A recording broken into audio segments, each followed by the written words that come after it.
पुलवामा हमले को सत्यपाल मलिक ने बताया मोदी सरकार की लापरवाही का नतीजा। सोशल मीडिया पर हंगामा। नमस्कार, आप देख रहे हैं सिटी वेब न्यूज़। जम्मू और कश्मीर के पूर्व राज्यपाल सत्यपाल मलिक ने जाने माने पत्रकार करण थापर को दिए एक इंटरव्यू में 2019 के पुलवामा हमले के लिए केंद्र सरकार को जिम्मेदार बताते हुए कई सनसनीखेज दावे किए हैं। उन्होंने आरोप लगाया है कि 2019 में कश्मीर के पुलवामा में सीआरपीएफ के काफिले पर हुआ हमला सिस्टम की अक्षमता और लापरवाही का नतीजा था।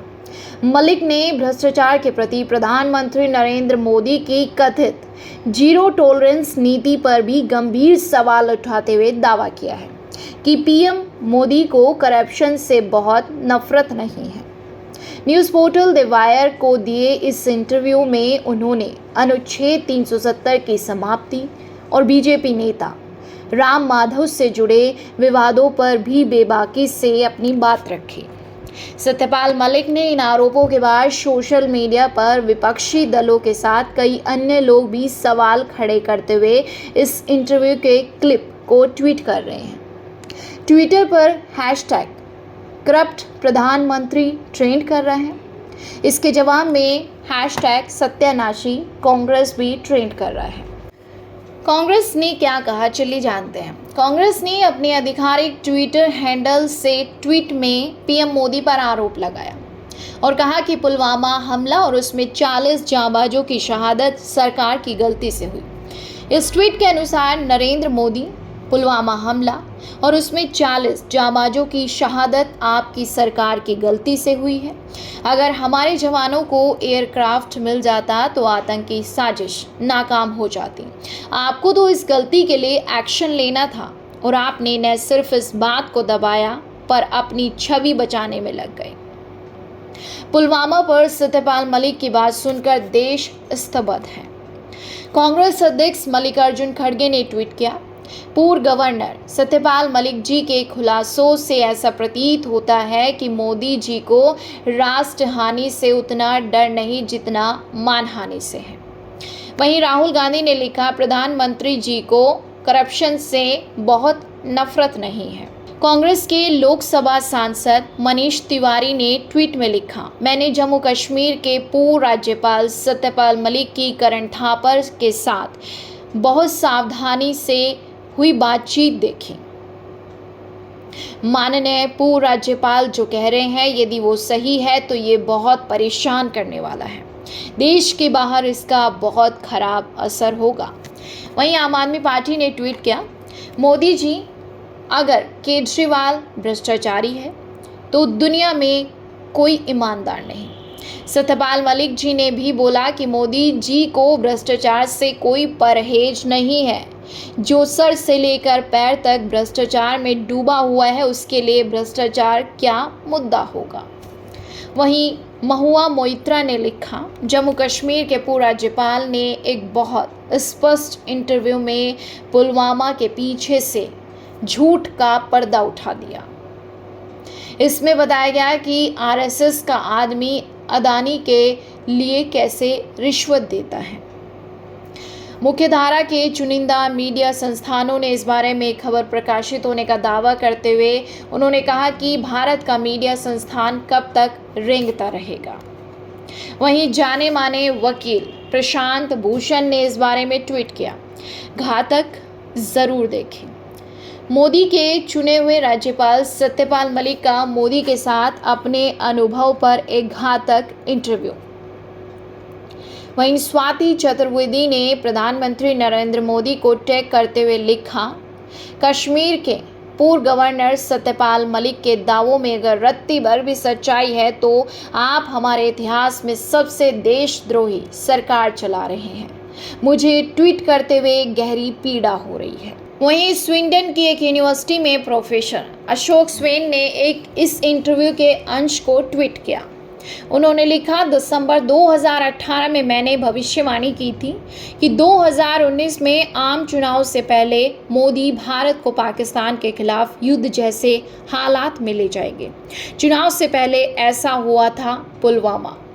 महाराष्ट्र कांग्रेस सेवा दल ने ट्वीट किया, सत्यपाल मलिक ने यहां मोदी सरकार की गलती उजागर कर दी।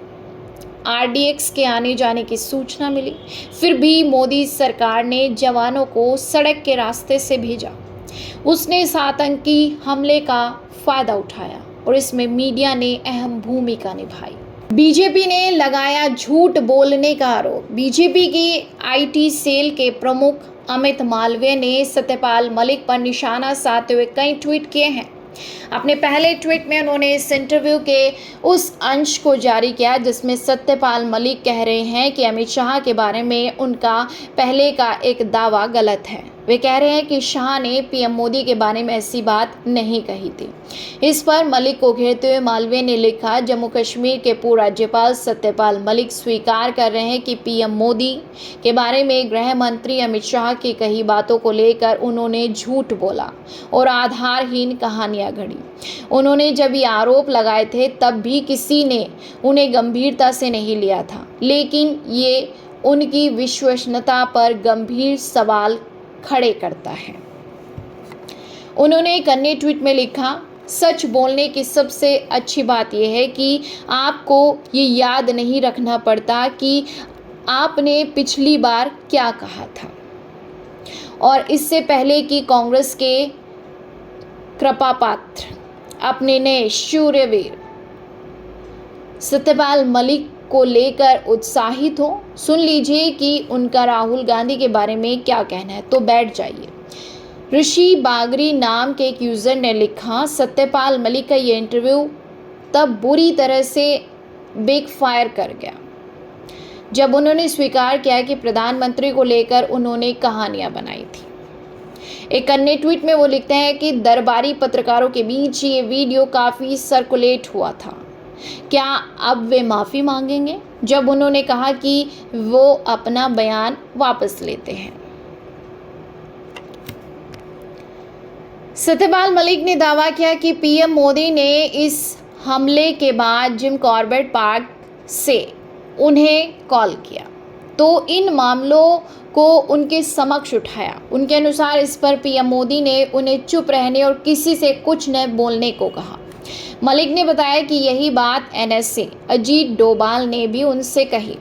इस इंटरव्यू में मलिक ने बताया कि तभी उन्हें अनुभव हो गया कि सरकार का इरादा इस हमले का ठीकरा पाकिस्तान पर फोड़कर चुनावी लाभ लेना है।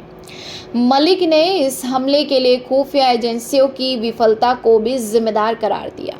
उन्होंने दावा किया कि पाकिस्तान से 300 किलोग्राम आरडीएक्स लेकर आया कोई ट्रक 10 से 15 दिनों तक जम्मू और कश्मीर में घूमता रहा, लेकिन इंटेलिजेंस को इसकी भनक तक न लगी।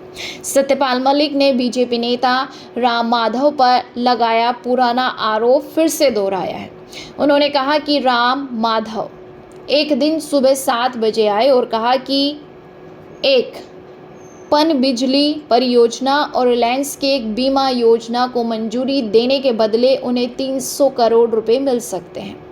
मलिक ने दावा किया है कि उन्होंने वो पेशकश खारिज करते हुए कहा कि वे गलत काम नहीं करेंगे। उन्होंने पीएम मोदी पर जम्मू और कश्मीर के बारे में अनजान रहने की बात करते हुए कहा कि उनके पास राज्य के बारे में गलत सूचनाएं हैं। राज्य का खास दर्जा खारिज करने को उन्होंने एक गलती करार दिया है। मलिक के भ्रष्टाचार के प्रति प्रधानमंत्री नरेंद्र मोदी की कथित जीरो टॉलरेंस नीति पर भी गंभीर सवाल उठाते हुए दावा किया है कि पीएम मोदी को करप्शन से बहुत नफरत नहीं है। फिलहाल के लिए बस इतना ही। इस खबर से जुड़ी अपडेट जानने के लिए आप बने रहिए सिटी वेब के साथ।